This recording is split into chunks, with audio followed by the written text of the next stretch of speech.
Ever wondered why the ancient Roman Empire, once an epitome of power and grandeur, crumbled? What if the answer lies not in the grand battles and political intrigues, but rather in the mundane everyday life of its citizens? Today, we delve into the dirty facts of the ancient Roman Empire, a civilization both fascinating and flawed.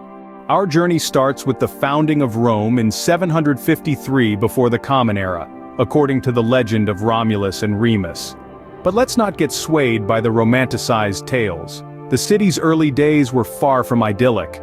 Overpopulation led to cramped living conditions with families of up to 8 people sharing a single room. Sanitation was poor, and diseases were rampant. Moving forward to the period of the Republic, the picture doesn't get any rosier. The Romans had a knack for engineering, but their sewage system was far from perfect. The Cloaca Maxima, one of the world's earliest sewage systems, was a marvel of engineering. But it was also a breeding ground for diseases.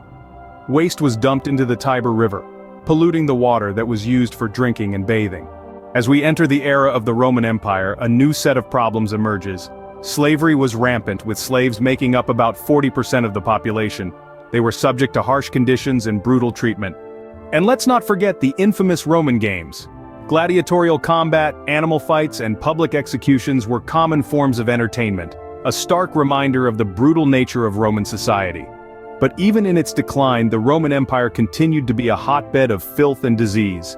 The fall of the Western Roman Empire in 476 of the Common Era marked the end of an era, but also the culmination of centuries of unsanitary living conditions and societal issues.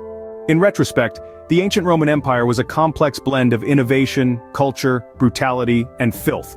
Its downfall was not just the result of external invasions or political instability, but also the consequence of its own societal and sanitary practices. So, what are the key takeaways from our journey today? Firstly, the living conditions in ancient Rome were far from glamorous. Overpopulation, poor sanitation, and disease were common. Secondly, despite their advances in engineering, the Romans struggled with waste management, leading to polluted water sources. Thirdly, societal issues such as slavery and brutal public entertainment were pervasive, reflecting the harsh realities of life in the Roman Empire. And finally, the decline of the Roman Empire was not merely a political or military event, it was also a social and sanitary collapse, a culmination of centuries of internal problems. So next time you marvel at the grandeur of ancient Rome, remember also the dirty facts that made it a realistic, flawed civilization.